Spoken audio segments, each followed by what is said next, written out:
What's good, interweb? This is your boy Q, the geek, digging through the video game archives again today to talk about an oldie but goodie, that Sega Dreamcast. Now, if you were like me, you got caught into the trap of buying the Dreamcast because of Sega's past success, mainly the Genesis, and just because, it looked really cool with all the new graphics and commercials, and not to mention that damn Sonic game. This new Sonic game looked like Mario 64, but with Sonic. Not to mention, at the time, 1998, 1999, there was no other consoles with that type of power. The Sega Dreamcast was Sega's fourth home console. It released at the end of Japan in 1998 and in North America on November 1999. The Dreamcast, much like the Nintendo 64, supported the use of 4 controller ports for multiplayer gaming. Such games like Power Stone, where you can use anything and break anything, could fight with 4 people without split screen at the same time, was actually implemented here on Sega Dreamcast. The Dreamcast launched at $199 in North America and enjoyed a pretty solid year of sales. That is up until the PlayStation 2 hype started getting more momentum.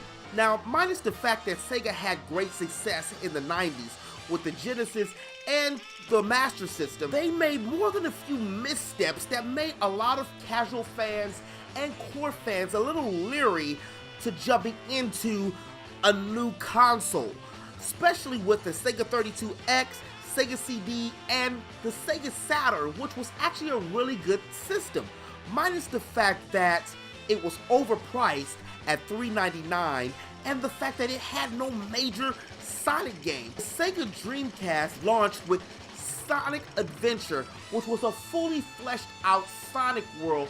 Sega Dreamcast also introduced more than a few new IPs, such as Power Stone, Shenmue, which was one of the first realistic looking RPGs, Crazy Taxi, and Phantasy Star Online, which will be one of the first online games. But with the lack of third-party support and the failures of their last 2 previous home consoles, many gamers and casual fans alike decided to pretty much pass up on this system and wait for the PS2. The Dreamcast graphics and specs were pretty much on par with all of its competitors. It pioneered many functions that modern systems use today, such as the first home console to support online functionality with Sega's network, and it ushered in Sega's first online game, which was Phantasy Star Online, a massively successful online RPG. The Dreamcast also used top-loading memory cards, which were able to be loaded at the top of your controller and were able to be pulled out and used as Tamagotchis, which were little devices that connected to each other where you can grow, battle, and share different creatures, abilities, and functionalities. Although it had a few solid titles and ushered in a new generation of consoles, the Dreamcast was sadly marked the end of an era and was Sega's last attempt to create a home console. And although it's been rumored more than a few occasions that Sega would jump back into the home console market, that's highly unlikely. After requiring certain companies like Atlas, Sega is actually pretty content with becoming a third-party company and enjoying a lot of mass success in Japan with the arcade circuit.